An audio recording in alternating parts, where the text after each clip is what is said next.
하나만 조금 더 나가볼까요? R의 그 데이터 형식이 많은데요. 캐릭터도 있고, 뉴메릭도 있고, 벡터도 있고, 그 다음에 매트릭스도 있고, 데이터 프레임도 있어요.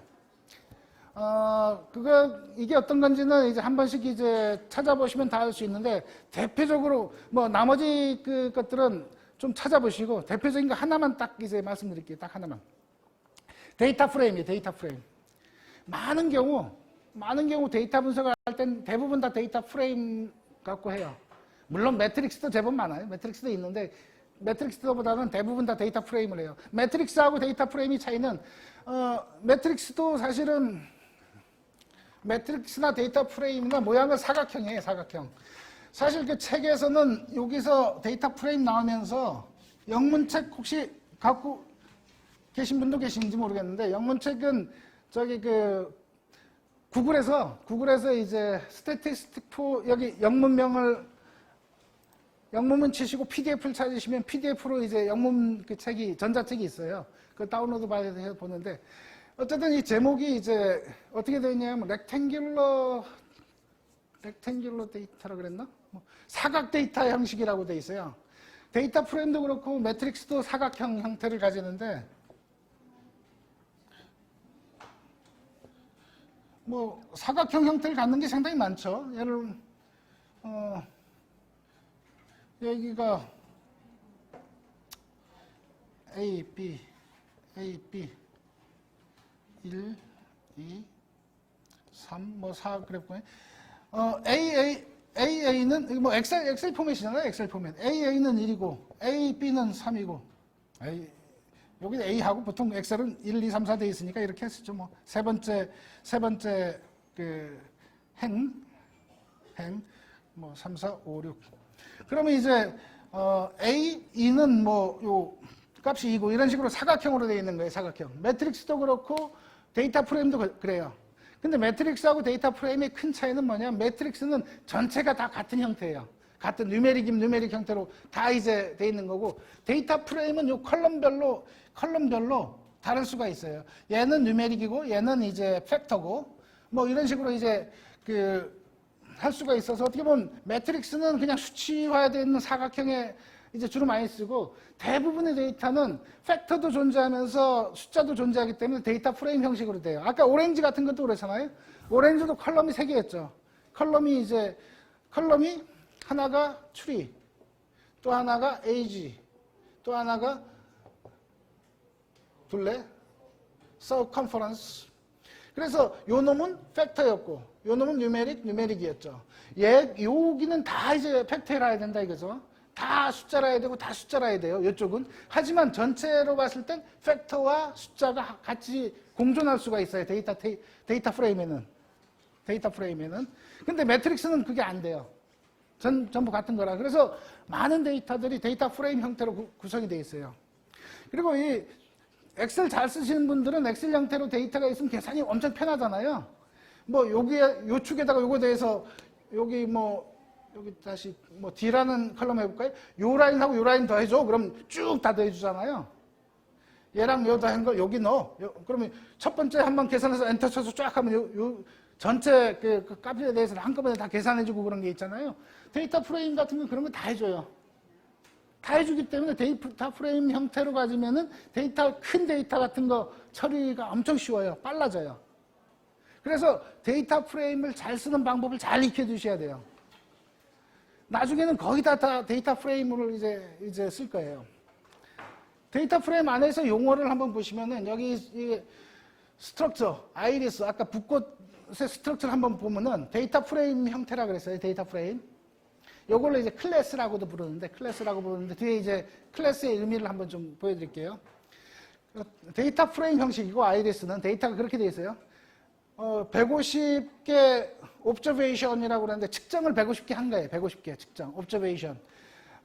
다시 말해서 여기서 보면은 요 컬럼이 150개 있어요. 150개를 측정을 했는데 150개 측정을 했는데 여기 변수가 5개라 그랬어요. 세팔이 꽃받침인가요? 꽃받침의 길이, 꽃받침의 폭, 페탈, 꽃잎의 길이, 꽃잎의 넓이. 그 다음에 스페시스, 이 종류 뭐냐? 여기 종류는 세토사, 베지컬러, 그 다음 뭐 하나가 또 있는 거예요. 세 종류가 있다. 그래서 아이리스 갖고 연습할 때는 요걸 갖고서 얘가 세토사인지 베지컬러인지 뭐 다른 놈인지 맞추는 그런 걸 연습을 하거든요.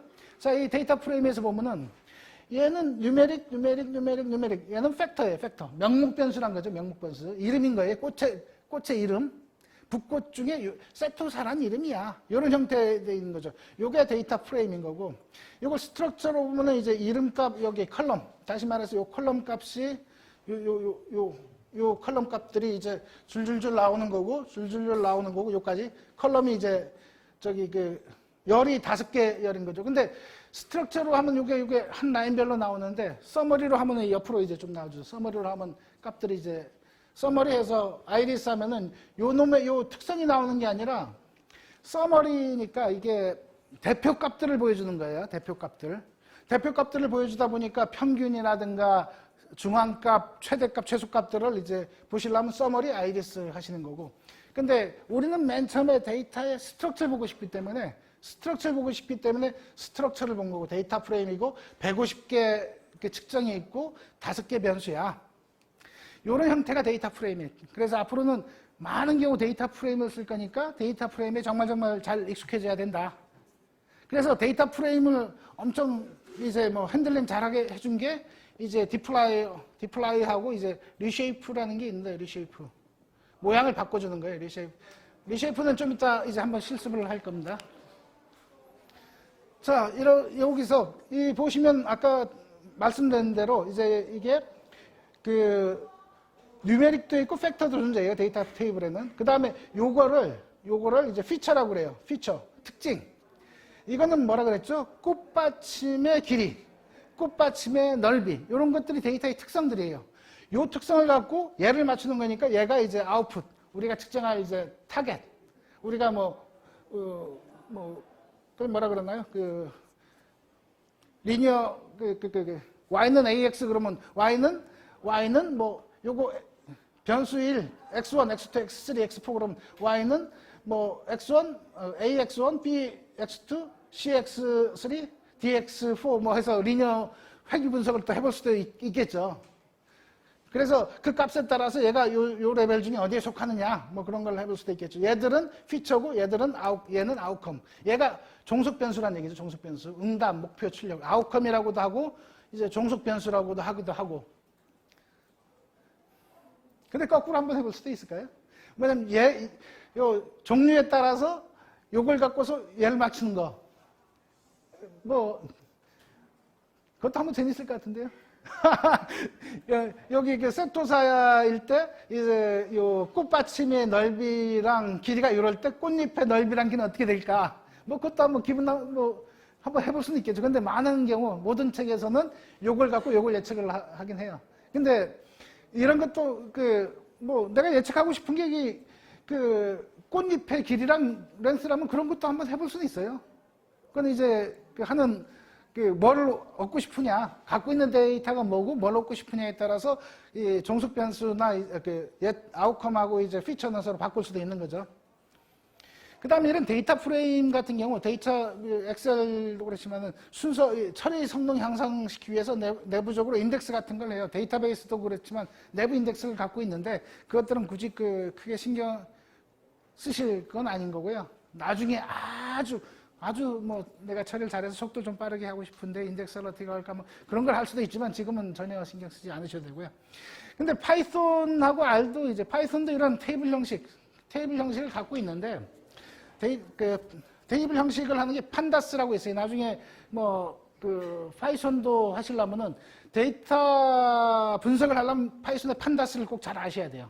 그리고 데이터 프레임 객체를 잘 써야 되고 R에서는 이 데이터.점 프레임이라는 요 형태로 이제 하는데 차이가 좀 있어요. 판다스 같은 경우는 1차원, 2차원, 3차원, 뭐 4차원, 5차원, 6차원 그렇게 막 차원이 나갈 수가 있어요. 그래서 사실 머신러닝이나 딥러닝이나 그런 거 할 때는 그런 특성들이 좀 강할 수도 있는 거고, 예를 들어서 뭐 차원 그러면은 1,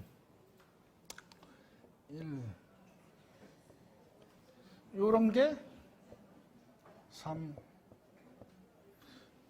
콤마 찍고, 이렇게 하면은 이게 첫 번째, 여기 맨 앞에 첫 번째, 두 번째, 그 다음에 요런 게 이제 또